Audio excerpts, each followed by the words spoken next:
Rink Vancouver. Pre-game, post-game, every game presented by Bodog. From sports odds to free casino games, make a play at bodog.net. Wadden and JPat here with you with another edition of the pre-game show as the Canucks are in Sin City, JPat, to face off against the Golden Knights. However, they've been there for a couple of nights. You know, what could go wrong in a city like Vegas?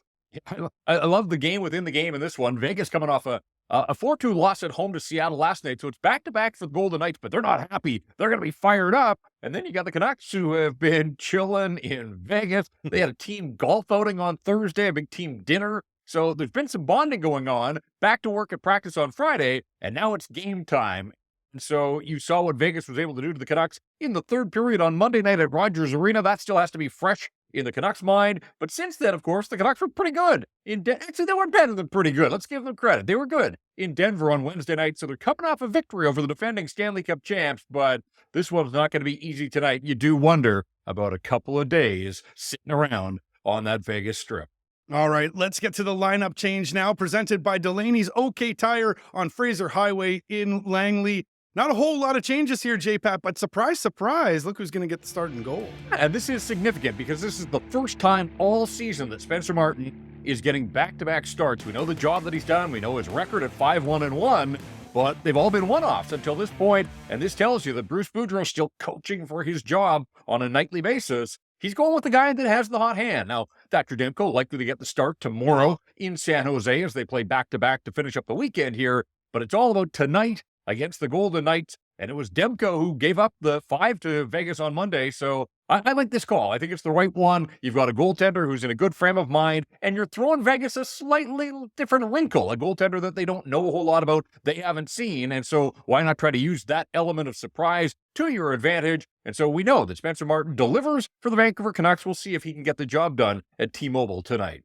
The Golden Knights know a lot about this guy, the captain, Bo Horvat. 12 goals last 12 games, still red hot. Yeah, just looking at the season, he's no longer the goal-scoring leader in the National Hockey League, or has a share of it, because Jason Robertson had 2 more for Dallas last night, so he's up to 18 now. But Bo Horvat sitting on 16, had 4 goals in his first 8 games, and then has just taken off since then. As you said, the dozen goals in the last 12 games. He scored in back-to-back games, including on Monday against Vegas, and then he had the goal that tied the game at 2 the other night in Colorado as well. So he has just been remarkably productive, incredibly consistent as well, and it looks like it's going to be Bo Horvat, JT Miller, and Nils Höglander again. It's not just the same goaltender in goal for the Canucks. They're coming back with the same lineup, top to bottom, same 12 forwards, and it looks like the same 6 defensemen, so that means Kyle Burroughs stays in on that third pair with Tyler Myers. Now, the power play has been the bread and butter for the Canucks this year, but over the last few games, sort of sputtering a bit. Yeah, it's kind of funny. We have not uttered those words all season. This power play has been so good, so dynamic. 19 goals, 5th in the National Hockey League by percentage, but all of a sudden, 2 games without a goal. Does that constitute a struggle? I'm going to say no, but the last power play goal the Canucks have scored was Brock Besser on the doorstep, his first goal of the season against the Los Angeles Kings more than a week ago now. So, you know, this is a team that has feasted on the power play. They'll get back to that, but a little bit of a dry spell. Maybe the fact that they're in the desert now, their power play in a little bit of a dry spot as well. But maybe tonight is the night, although, as we said in the build-up to Monday's game on the pregame show, this Vegas team is disciplined as they come in the National Hockey League. Canucks only had the 1 power play opportunity against the Golden Knights. Now, the Golden Knights only had 1 in that game against Vancouver as well, but Vegas's last 3 games, they've been shorthanded just 5 times total. So good news for the Canucks in all of this is that all of a sudden they're scoring at a great rate, 5-on-5. 11 of their last 12 goals have been scored at even strength. And so, you know, earlier in the season, we wondered a little bit about 5-on-5 scoring, but it seems to be picking up now. And you know that the power play is going to find its wind again. Maybe it happens tonight. But the fact that the Canucks are getting some even strength offense, I think that's a good sign, because earlier in the season, that wasn't necessarily the case for this hockey club. This could be a good sign for Canuck fans as well. The Golden Knights lost to Seattle last night at home. Bruce Cassidy didn't think his boys were ready to start the game. No, the coach of the Golden Knights carving his team a new one. He didn't like the way they competed, didn't think they won races for the puck, battles for the puck, and ultimately the start, they were down 2-0, 8 minutes into the hockey game. But this is a veteran coach, because he also took it on himself and said, hey, if this team wasn't ready, that's on me. So it allows him to carve his players, but in the same breath. He takes some of that on, and then it's, we're all in this together. Bottom line is they weren't good enough. But can we just take a second here to acknowledge those Seattle Kraken, the second-year Kraken, 9-1-1 now in their last 11 games since the Canucks beat them on October 27th at Climate Pledge Arena. And this is a team now that has twice as many wins and more than twice as many points as it did at the 20-game mark in its inaugural season. So Kraken, no pushover, and you do wonder, what did a game and a battle against the Seattle Kraken, in which Vegas ultimately came up a couple of goals short, what did that take out of this Vegas team, and what will they have left if they turn around and get right back into action tonight? Logan Thompson didn't play last night. He's won his last 3 straight. You talk about what did it take out of Vegas last night, though. A lot of the big boys playing big minutes against the Kraken. Yeah, Shea Theodore up over 25 minutes, Alex Pietrangelo at 24.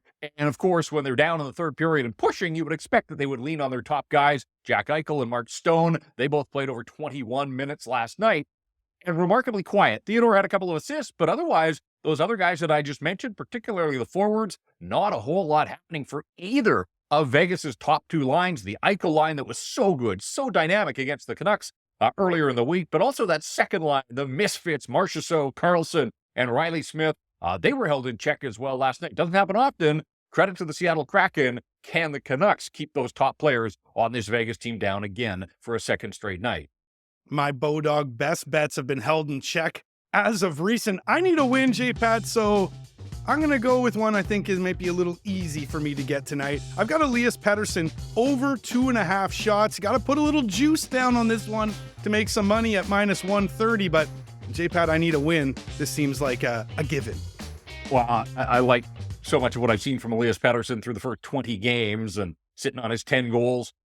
This is a guy that puts a lot of pucks on net when the puck's on his stick in the offensive zone. On the power play, you'd like to see him shoot a little bit more. We talked about some of the, I don't even want to call them struggles, but just the fact that the power play has gone a little flat here over the last couple of games. We saw a little bit of movement on the power play with Pettersson moving to the top of the umbrella the other night in Denver, which was a new wrinkle, and I'm down for that. Rather than him just being the threat of a one-timer over on that right side, why not move him around a little bit, get the puck on his stick? So I think that's a good bet on your part. I would expect that he'll come through for you. And just speaking of shots on goal in general, Vegas only had 22 last night against the Kraken total as a team over 60 minutes of hockey. This is a team that had 50 shots earlier in the season, has been up over 40 on a couple of occasions, with close to 40 against the Canucks earlier in the week. So, again, quite an accomplishment by the Seattle Kraken, but you just kind of get the sense that that's going to fire up the Golden Knights for their second game here in basically 24 hours. We got another $75 in Bodog bucks to give away. Here's what you got to do. Head to Rink Wide Podcast on Twitter, look for the post, guess the time and the period of the game-winning goal from either side in this. The closest guess wins that $75 of Bodog bucks. And JPat, I'll tell you what, you can use some of that money to grow those Bodog bucks as well. That is if you're making the right bets. I'd like to say I do, but been a little ice cold lately. Yeah, but hey, it's a long season, and you got off to that good start. You'll catch your wave again. It's Vegas, the gambling mecca of the world. Maybe this is where your fortunes turn. We'll see about that. And of course, if you're going to take part, and we certainly encourage you to, drop your guesses in our comments section below here. You can do it on our social channels as well, but just make sure that you get your guess in before the puck drops between the Canucks and the Golden Knights. All right, JPat, the Canucks have got a few W's as of recent. Who tonight needs to do something for Vancouver to continue the winning ways? I'm going to the top line for the Vancouver Canucks, and that is JT Miller with Horvat. And as we said, Nils Höglander's going to have another opportunity to skate alongside those guys. But Miller's the guy that I'm looking at. He's got 3 games without a goal. That's not a big deal. He's been remarkably productive for the Vancouver Canucks, but so much of his production this year has come on the power play. It has been 3 weeks. You got to go back to the Saturday night when the Canucks flushed that 3-0 lead on home ice against Nashville. That was the last time JT Miller scored an even strength goal. So scored power play goals in 3 straight when they were out on the road trip, but his last goal came in Buffalo. Feels like, he is due. And I just think, again, I'm really curious to see the matchups and the way that Bruce Cassidy, as the home coach, we saw Elias Pettersson take on Nate McKinnon the other night straight up. Do the Canucks want to try to get Pettersson against the Jack Eichel line? Will the Vegas Golden Knights try to work around that? Because here in Vancouver on Monday, really that Eichel line feasted on Miller and Horvat, and I'm sure they'd love to try to exploit that matchup or maybe get matchups against guys lower in this Canuck lineup. So I think you're going to see a little bit of a chess match. Again, Bruce Boudreau doesn't have the last change, so we'll see how it all shakes down. But regardless, JT Miller means a lot to this hockey club. They won 3 of 4, a chance to make it 4 of 5.